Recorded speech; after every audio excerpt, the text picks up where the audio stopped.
नानी नानी नाही कोतोवा नाही. आता हा ग्रामर पॅटर्न कसा वापरला जातो? आता मगाशी आपण बघितलं कोतो निवा नाही द्यायचं. आता नाही कोतोवा नाही त्याचं मीनिंग पूर्ण डिफरंट आहे. त्याच्यामुळे लक्षात घ्यायचं. पुढे बघूयात आपण इमी. इमी बघणारे नानी नानी तो इऊ हानो सेईगा आरू किमोशिरे नाही. म्हणजे कॅन सारखा तुम्ही वापर करू शकता. म्हणजे एखाद्या गोष्टीची पूर्ण होण्याची पॉसिबिलिटी नसणं. ठीक आहे? "絶対に何々とは言えない." म्हणजे एखादी गोष्ट होणारच नाहीये असं म्हणत नाही. वकारी माशिता का? It okay. Is not impossible किंवा हे अशक्य आहे असं नाही. शक्य होऊ शकतं. काही पॉसिबिलिटीज आहेत. अशा अर्थाने हा ग्रामर पॅटर्न वापरला जातो. कनेक्टिव्हिटी बघा. कनेक्टिव्हिटीमध्ये आपल्याला आहे व्हर्बचा नाही फॉर्म प्लस कोटोवा नाही. ना ऍडजेक्टिव्ह नाऊन असेल तर देवा नाही किंवा ज्या नाही वापरायचे. ई ऍडजेक्टिव्ह असेल तर ई काढून टाकायचा कु नाही होतो वा नाही द्यायचं. आकारी माशिता का? पॉसिबिलिटी असणं. ओ की ना मोकुयो ओ मुत्सुकोतो वा कोन्नान काय झालंय खूप मोठं एखादं ध्येय तुम्ही जर सेट केलं तर डिफिकल्ट आहे कशासाठी पूर्ण होण्यासाठी पण पुढे आपल्याला बघायचंय ते पूर्ण होणार नाहीये का काही पॉसिबिलिटीज आहेत की ज्याने ते पूर्ण होऊ शकतं.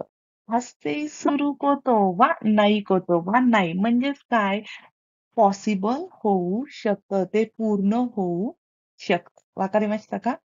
अगदी सिंपल आहे. एखादी खूप मोठं असं ध्येय तुम्ही ठरवलंय, म्हणजेच ते पूर्ण होणार नाहीये असं नाहीये. ते पूर्ण होऊ शकतं जर तुम्ही पूर्ण एफर्ट्स लावले.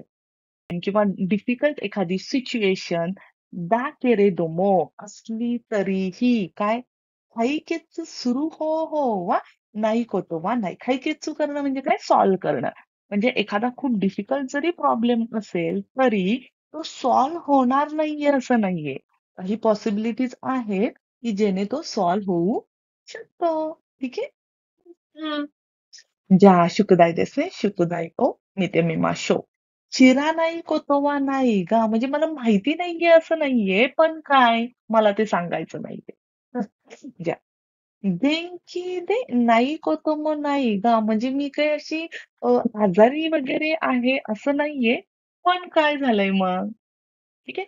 कधी-कधी असं होतं ना, की अचानक असा मूड वगैरे ऑफ होऊन जातो, की असं वाटतं अरे आजारीच पडलोय.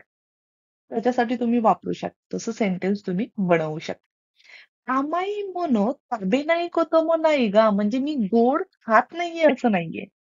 माझा डायट आहे किंवा मला तो पर्टिक्युलर पदार्थ आवडत नाहीये. असे कितीतरी रिझन असतील ना, खाते गोड. ठीक आहे. तर त्या पद्धतीने तुम्हाला काय करायचंय ते रेइबून जे आहे ते फन्सी करायचं आहे. जा. बनवून मला नक्की पाठवून द्या म्हणजे मला कळेल की तुम्हाला हा ग्रामर पॅटर्न समजलाय की नाही.わかりましたか? ありがとうございました。お疲れ様でした。